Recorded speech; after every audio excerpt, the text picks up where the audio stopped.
So I want to give an example of a couple of things that you will begin to notice after you realize that you live in the Matrix. And I always compare this to the movie Interview with the Vampire. I'm a little old, so if you don't know Interview with the Vampire, there's a scene in the beginning when Louis is picked up by Lestat, and he is turned into a vampire.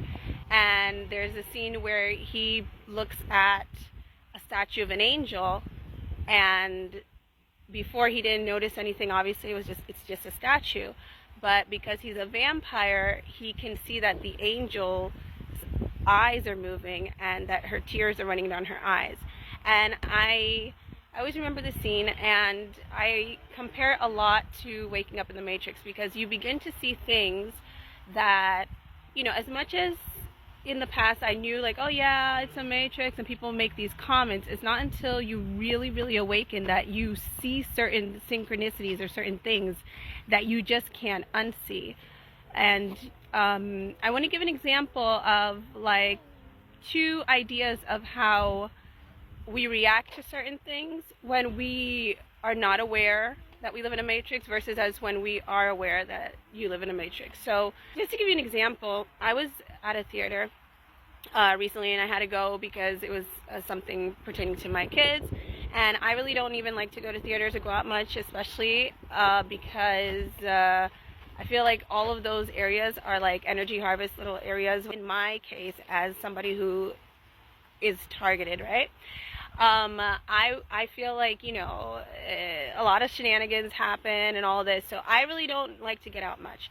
But I went because, of course, it was something pertaining to my kids. So, like, we had to go up these stairs, and I already let my kids know. I'm like, let's go, let's power walk, let's get the good seats so we can see, your sister. And, we start to go up the stairs, and I notice, because especially the fact that I'm in a rush to kind of go and see her, it's as if, like, on purpose, the parasitic NPCs, or whatever you want to call them, if you want to call them Sims, like I usually call them Sims, yeah, they like do things just to kind of like upset you, right, to try to drain your energy. So I'm like going up the stairs, and I notice, like, all of a sudden, like, a bunch of parents like going up the stairs, and it's like everything stops, and you're like, what's going on? Why are we stopping on the staircase? Like, what's the blockage? Like, what's the holdup? And most people just kind of stay in the line, and they're just kind of there, standing there behind the person in front of them. And I said, let me go see what's going on, because I really want to get good seats, right? So I kind of just say, excuse me, and I just start moving around, and lo and behold, the person who's at the front, okay, is just standing there. She was just standing there. Nobody was holding her back. No one was taking a ticket from her. Nothing. It was as if she was just holding up the line, right? And I just walk around her, and I just kept on going into where I had to go. And I don't know what everybody else did behind me. And I didn't cut, let's say, I didn't cut in front of anyone, because, like I said, there was nothing going on in front of this person. She was just standing there. I just took it as, like, it was just done on purpose to, like, piss me off, right? That's how I take everything now, because I take it from my perspective of what I'm observing. So I was just telling my kids, I'm like, you got to notice these things. Another day, something similar happened. We're on a line, and we're waiting to go inside of this place. And in this case, you had to wait till maybe a couple people go in, some people come out. And the people were going in and out. When we're on the line, we notice, like, all of a sudden, like, it's as if the line just stopped. And I'm like, that's so weird. Why is the line just stopping? I felt that in my situation, they were stopping because there were some looping people in front of us. They were looping, just repeating things from my narrative. And they just want you to have the time to hear. They don't want you to go in and out and, like, get out of the way, because then they don't get to drain you. So anyways, like I said, they want to bend the energy in their directions. I was just, showing my kids, I'm like, look, all of these people were coming in and out. All of a sudden, the line just kind of like froze. Okay, there's no real explanation as to why. No one's inside because no one's come out, and it's been a couple of minutes. And it doesn't take that long to, like, go in and out or whatever we were doing. And I was like, what's going on here? So I told the kids, and then after they finished simming, and I'm like just telling the kids like to just notice these things, and it kind of like, you know, it started moving again, and then you started to see again the same pattern, like the amount of time it took for the people to go in and to come out. It wasn't something that it should have taken a long time, and it was evident that obviously like they were just holding it up for whatever reason. So how do we apply this to real life, okay? Or this is real life, but you know what I mean. How do we apply this in how we handle things before we know what the matrix is and after? So before we know what the matrix is, you normally would get pissed off. You'd start maybe having a conniption fit on the line, like, what's going on? And, you know, imagine you really had to go someplace and you were going to be late. And if you didn't get there a certain time or something, these are the kind of, like, things that the matrix does to, like, just throw people off. But for the purpose of not only distracting you, but getting you, you know, upset. Versus when you know what's going on in the matrix, number one, at least in my case, I already start suspecting it. I already start suspecting when I see like anything weird or shady, I'm already, you know, looking, you know, for other details, because I'm already thinking like 2 steps ahead. And I'm usually right, honestly. So I don't get upset in that sense. I would get more upset, like not upset to the degree like how maybe you might get upset if you really were like, you know, like, what's going on? Why is this taking so long? But I would get upset in the sense like, God, these darn NPCs with their shenanigans, like they don't stop. And like something like this, you know, it would be like something like this, but not necessarily to like, you know, get me riled up or anything like that. So these are just examples what I notice now in society in a lot of things. And I always knew, and I think it's very well known, that the media does these kind of things, like they play into people's fear factors to kind of have them, you know, hearing news that is upsetting or that's meant to provoke a lot of negative emotions. But even in the way, like, not only just the news, just a lot of things in social media. The other day, I'm from New York, and I was watching, you know, how there's some couple with these 2 pit bulls, and they're letting their pit bull just maul other little dogs and all of this stuff.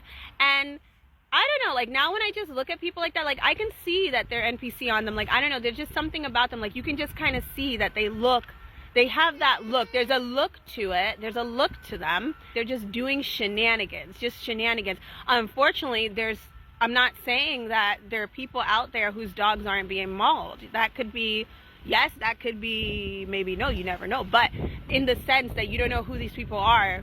But yeah, I definitely think that there's some dogs being mauled. But, you know, all of these things, you know, they're recorded just at the right moment so that they can publish it and post it on social media.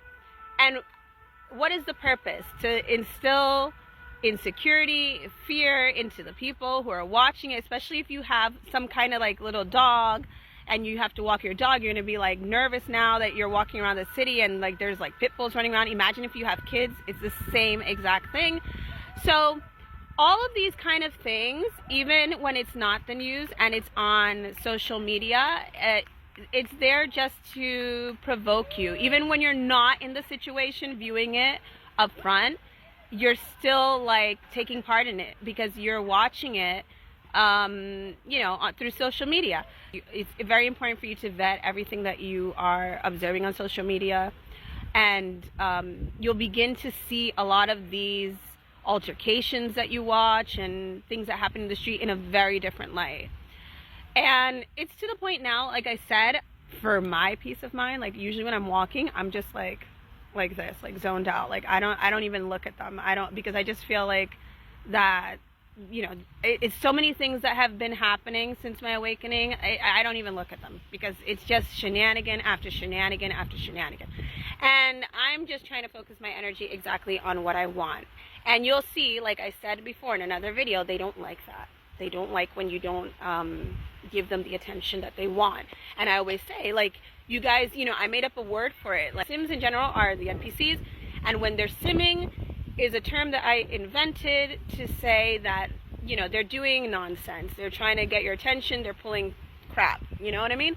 And the other term I like to say is looping, and that's when they're actually like purposefully saying words so that you hear it, you know, related to your narrative. They're doing these things on purpose so that it draws your attention. So either they're simming or they're looping, and either way, I try to make sure that I do not focus on them as much as possible. Every now and then, it's like, you know, because I, as I mentioned before, like sometimes I'll just like go walking, looking at flowers, looking at the clouds, looking at the sky, looking at the ground, at my I'll look at whatever, but not at them. And like they'll really try to pull like crazy crap just to like draw your attention, or loud sounds, or, you know, just all of these kind of things. It's really interesting because, you know, if you explain this to someone who's never been in this situation, they'll just be like, well, that's just normal life. That's just things happening around you. That's normal. It's not, you know, yeah, it's normal. It's normal. But at the same time, when you're awake and you're in the matrix and you see what's going on, it's not normal. And this is why I make these videos, especially, and I don't really care what people at this point think about me. It's done on purpose so that here comes one. This happens on purpose. Yeah, of course, her dog had to run up to my kid and interrupt my video. I'm sorry, my video. Anyways, so this is what I mean. You know, it's just life, but it's not, because we picked the most remote area possible, and they will still pop up. And I know that's a good example. It looks like it's an accident, but it's not. The thing is with this, when you're awakening, you will start to see so many of these things. This is why I feel like a lot of people, they really think like, oh my gosh, something's wrong with me because I'm hearing this, or I'm seeing these people do that, or I'm seeing, you know, they turn this on, the gang stalking and all of this, to make you think that something is wrong with you, so that you eventually fall back into the program and you fall back asleep, because now you're going to take medication, you're going to, you know, you're going to tell your friends, and they're NPCs too, and they're going to say, no, you know, that's not happening. It's pretty, like, it's a pretty dirty trick, because you think about it and you say, you know, all these rich people know this is, you know, all a game, and they run it, and whatever parasitic entities out there, they also know it's a game, and they also run it because we are asleep. So, you know, this is really the reason why I am so interested in making these videos. This is not my only focus. Like, I like to focus on other things, but I really want to reach out to the people, because it's a lot of people. It's a lot of people now. It's not like like a couple of years ago or 10 years ago when it was just, you know, one Joe or Schmo saying this. It's a lot of people saying the same thing. So everybody can't be, you know, a little bit out there. As you start awakening, you're going to probably notice it too, and just know that you are not the only one, and just keep your mind open, and you'll start to get really good at pinpointing when it's happening, what's happening. And I feel that the closer your relationship is to God, the more you pray and you ask for that divine guidance, it's going to even help you even more to see through the layers and the veil and everything. And that's all I wanted to say.